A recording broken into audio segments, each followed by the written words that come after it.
रांची झारखंड में रहने वाला सौरभ मिश्रा, जो एक प्राइवेट फाइनेंस कंपनी में अकाउंट असिस्टेंट था, अपने दोस्त रवि कुमार के साथ किराए के फ्लैट में रहता था।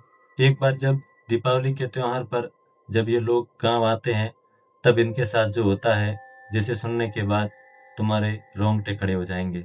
ये जो कहानी आज मैं आपको सुनाने जा रहा हूँ, वो कहानी दो दोस्तों की है, सौरभ मिश्रा और रवि कुमार की। लेकिन कहानी शुरू करने से पहले मैं आपको उनके बारे में कुछ बातें बताता हूँ, जिन्हें सुनने के बाद आपको ये कहानी समझना आसान हो जाएगा। सौरभ मिश्रा जो है, ये झारखंड के गिरिडीह जिले का रहने वाला है।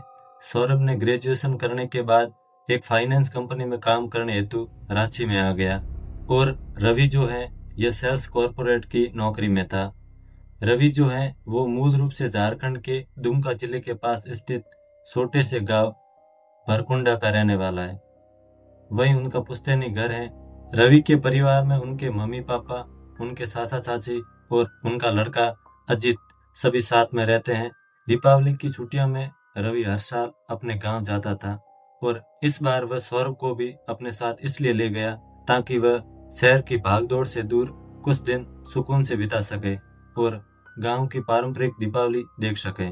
दीपावली की रात सौरभ, रवि और उसके चाचा का लड़का अजीत तीनों ने मिलकर एक छोटी पार्टी करने का फैसला किया।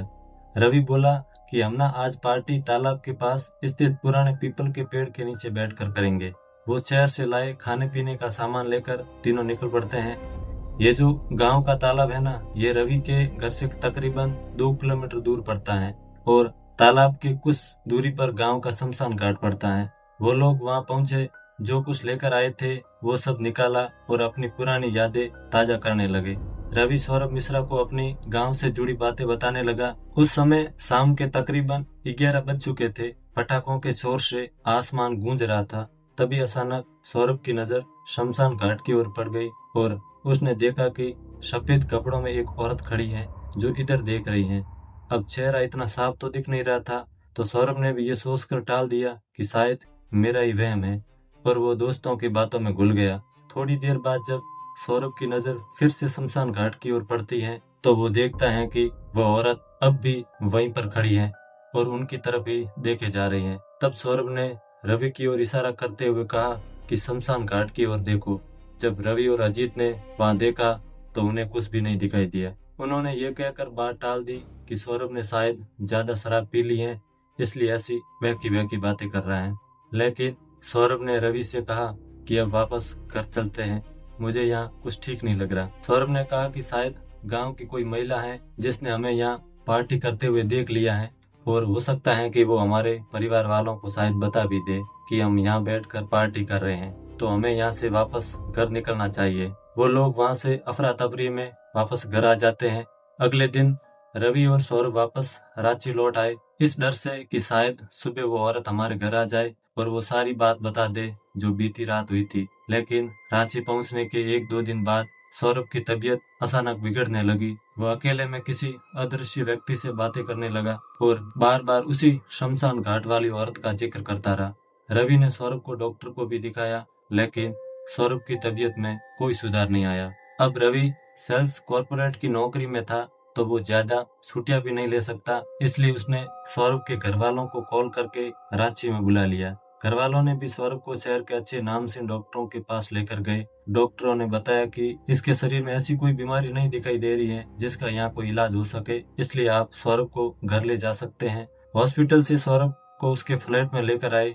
जब शाम को रवि रूम पर आता है, तब सौरभ के परिवार वालों ने रवि को डॉक्टर की वो सारी बातें बताई जो सौरभ के बारे में डॉक्टर ने बोली थी। तब रवि के जहन में वो शमशान घाट वाली वो सारी बातें याद आई। रवि ने वह सारी बातें बताई जो दीपावली की उस रात उन तीनों के साथ घटित हुई। फिर रवि कहता है कि वापस गांव जाना पड़ेगा, क्योंकि वहां शायद इसका कुछ समाधान निकल सके। फिर सौरभ, उसके पापा और रवि तीनों वापस भरकुंडा आते हैं, जो रवि का गांव है। वहां जाकर रवि के परिवार वालों को वो बातें बताते हैं। फिर उसके परिवार वाले एक तांत्रिक के बारे में बात करते हैं। उसका नाम भैरवनाथ ओझा था और वह दुमका जिले के एक दूसरे गांव काटीकुंड क्षेत्र में रहता था और पिछले 30 साल से झाड़ फूंक तथा तांत्र विदा करते थे। उनको बुलाया गया और जब भैरवनाथ ओझा आंगन में पहुंचे और सौरभ को उनके सामने बैठाया गया तो उन्होंने कुछ क्षण बिना कुछ बोले उसकी आंखों में गहराई से देखा। फिर उन्होंने सौरभ के सिर के ऊपर हाथ घुमाया, आंखें बंद की और धीरे स्वर में कहा, इस पर साधारण बीमारी नहीं है, इसके पीछे कोई चल रही है और ये साया दीपावली की रात से इसके साथ आया है। इसे उसने खुद नहीं बुलाया, लेकिन उस रात इसने उसे देख लिया और जो आत्मा देख ली जाती है वह कभी कभी पीछे भी लग जाती है। यह शमशान की शक्ति है, अधूरी इच्छा वाली आत्मा है, अभी पूरी तरह अंदर नहीं बैठी है, लेकिन समय रहते उपाय नहीं किया तो ये इसे कमजोर करती जाएगी। फिर तांत्रिक ने सौरभ की नब्ज पकड़कर कहा, जब ये अकेला होता है तो ये उससे बातें करती है और ये भी जवाब देता है। यही कारण है कि इसे लोग खाली हवा से बातें करते देखते हैं।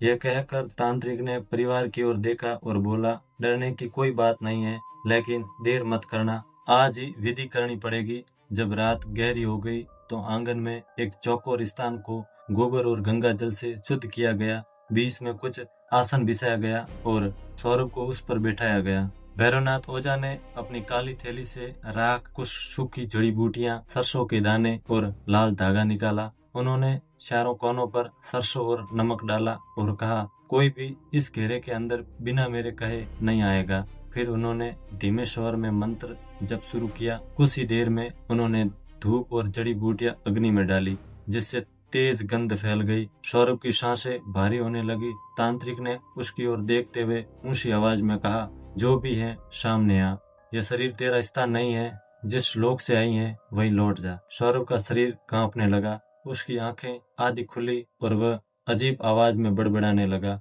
तब भैरवनाथ ओझा ने उसके सिर पर राख लगाई और कहा, तू अधूरी है पर इसका जीवन अधूरा मत कर, तेरा मार्ग शमशान की अग्नि में था, जीवित के प्राण में नहीं।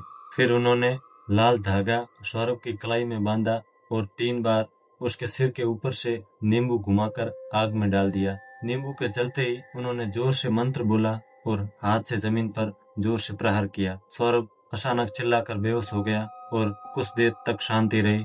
फिर भैरवनाथ तांत्रिक ने गहरी सांस लेकर कहा, अब यह हल्का महसूस करेगा, इसे अगले 11 दिन तक अकेले मत छोड़ना, अब यह आत्मा इसे परेशान नहीं करेगी। अगर आपको ऐसी ही हॉरर और मिस्टीरियस कहानी सुनना पसंद है तो हमारे चैनल को सब्सक्राइब करना ना भूलिएगा। Thank you. मिलते हैं एक और हॉरर स्टोरी के साथ।